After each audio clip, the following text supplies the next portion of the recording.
GTA 6 Trailer 2 might drop sooner than we think, with rumors swirling around the PS5 Pro reveal at the end of September. Imagine the hype if Rockstar drops the next trailer right after showcasing the game on the new hardware. And what about the GTA 6 logo? It's unique now, but will Rockstar pull and Red Dead Redemption 2 and switch it up after the second trailer? Plus, with a new Mafia game coming in December, could Rockstar push the trailer release early to avoid a competition? The next few months are about to get wild for GTA fans. Stay tuned.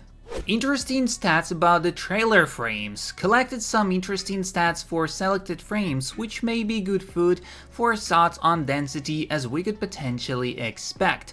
Frame 1, Sunrise. In this frame, 26 vehicles including a boat and an aircraft. Second one, Swamps. In this frame, 77 animals including birds, flamingos, alligators, ducks, unrecognized bird type, and deer. On the next one, frame 8, The Beach. In this frame, 82 people and only one dog that we see, Chihuahua. Next up we go is frame 14, Nightlife. In this frame, 47 vehicles including moving cars, parked cars, and boats. Frame 17, The Keys. In this frame, 121 vehicles, cars, trailers, aircrafts, and boats. Just in a small area, but just imagine what the real map would be. Frame 23, Drifting. In this frame, 95 people and 23 vehicles. While I handpicked these frames, others were harder to analyze, but a standout here is consistently high number of objects on the screen, which is exciting. And also, in the drifting scene, you can zoom in and see people lying on the front of their cars like cushions, which is really interesting, small and unexpected touch. I half expected you to add all of the cars and people to reveal the launch date. That's what 9 full fucking months without any further information does to us. But God almighty, I feel like they just released this trailer early just so they can work more on the game and let people know that this game doesn't exist. Before the trailer or maybe even the leaks, people didn't knew this game has existed. If you want to see if Rockstar's cooking up something big, look at Take-Two's financial releases. At Udi, I speculated a release year of 25 for consoles and 27 for PC using the data harvested from their release.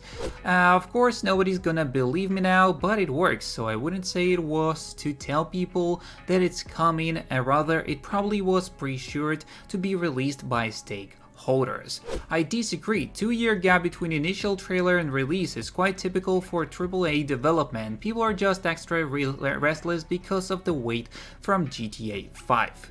Next up we go, 4-person in 2-door vehicle. It would be great if in GTA 6 you could move the seat back so the car with 2 doors could fit 3 passengers instead of just 1. As far as I remember, this only happened in one mission in GTA 5 where we were chasing Michael's yacht in Amanda's 2-door convertible. There the characters easily fit in the back seats, and in all other cases, if there is a room for 4 in the cabin but there are 2 doors, more than 1 passenger will not fit in the car. Next up is probably with this information. I hope Rockstar gives us more world control in private servers in GTA 6 Online. Like for example, I wanted the ability to summon bot companions since I play only in a private server, since public ones are too toxic, but playing solo in private also locks me out of a lot of content since most missions require 2 or even 4 players. Plus, I would like more control in general, like weather control, NPC density control, chaos matter mode, etc. It's the private servers, let us do whatever we want. Depends on how they do online portion of the game. I'm betting that they are going to do private servers in the way of renting out servers. Those servers will probably be separate from the main story online, so any roleplay progression won't affect the main progression for your character. Damn, that would suck for some players, but oh well, who knows what they'll do, although I will say this might be the only GTA we'll be having for the next decade and a half, so hopefully whatever they do is good. Agreed, I hope they learned from their first go around. Yes, I know 4 had online, but it wasn't nearly as ambitious as with 5's online, and make adjustments accordingly. I think they did okay with an online overall, but it's really dragging at this point in the timeline, as most of us still playing are burned out and ready for something fresh. I would love having proper server controls like they did with 4, being able to set weather, cops on and off, weapons, spawns, etc. I'm not holding my breath, we got a sort of in between with director mode for 5, which might be what they do again. Who knows? It's all speculation until about 2 months before the release. LOL. Next up, what do we have here? Could GTA 6 trailer 2 be released sooner than expected? Could they release it around the announcement of PS5 Pro? I guess they are going to show the console by the end of the September, and then after a short time maybe we can get the second trailer with a phrase like recorded on PS5 Pro. What do you guys think? There's also a new Mafia game that we will see more about in December. Is there a chance to release it before December in order not to overshadow the new Mafia game?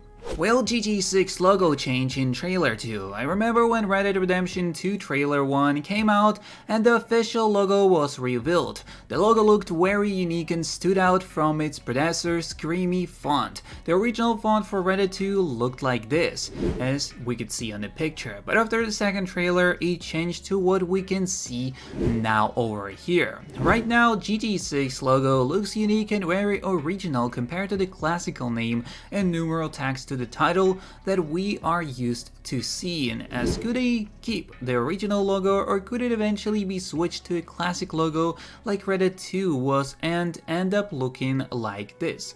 What do you guys think? Jason and Lucia fan art, and this one looks amazing for sure. This is a pretty good point that I haven't considered. I don't know if you guys follow the band guy, but I have been for a while now and he's pretty reputable for Rockstar GTA news. Obviously not an insider, nor has he ever claimed to be associated with anyone from Rockstar, but I feel like this is a pretty good point. From what I've heard, Sony is going to be announcing the new PS5 before the end of the year, so I feel like this falls perfectly with everyone's prediction that we will have trailer 2 before the end of the year as well. So, will you be upgrading to PS5 Pro? He asked on his Twitter, and someone said yes, but I need GTA 6 upgrades to be confirmed with it. Should be. I have a big feeling Rockstar is holding out for Sony to reveal the console so they can include Captured on PS5 Pro for the next trailer. They have a marketing deal with Sony, and it seems, again, pretty much likely to be.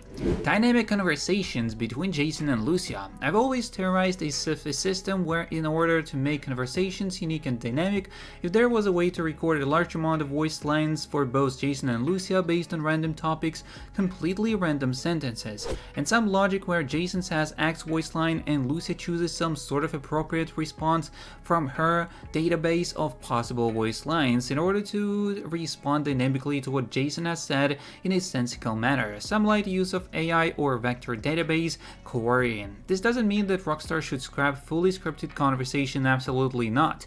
But if you're spending so much time together, this system could be used as a filler interactions in between various scripted conversations. This could even be environment dependent. A rule-based system could be used where triggers like weather changes, proximity to certain objects, or specific events determine which voice lines are selected. For example, if they come across an NPC doing something weird, and this event could be classified in some sort of weird category, Lucia could say something like, "What are they doing?" and Jason responds with something like, "I'm not even gonna ask." How well do you think this would fit in GTA 6, and do you think this is feasible or not? I'm given for granted an improvement basing myself on the relationship system we will have, be faithful or just be friends, because my corny ass love the idea of protagonists being a couple and calling themselves mommy and puppy.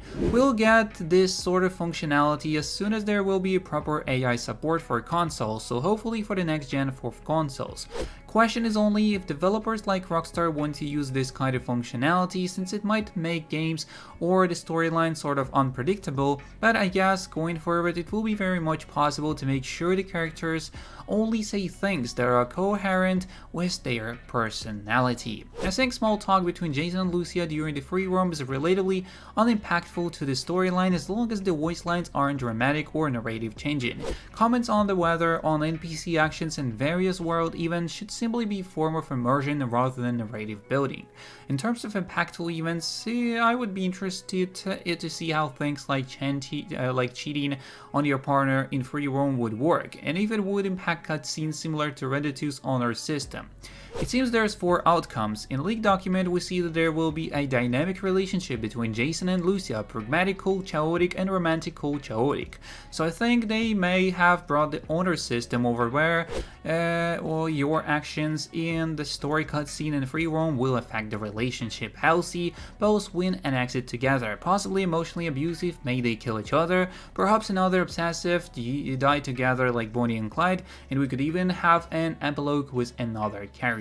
That's all the information we got on today's video. Don't forget to subscribe, like, and share. See you in the next one, and peace.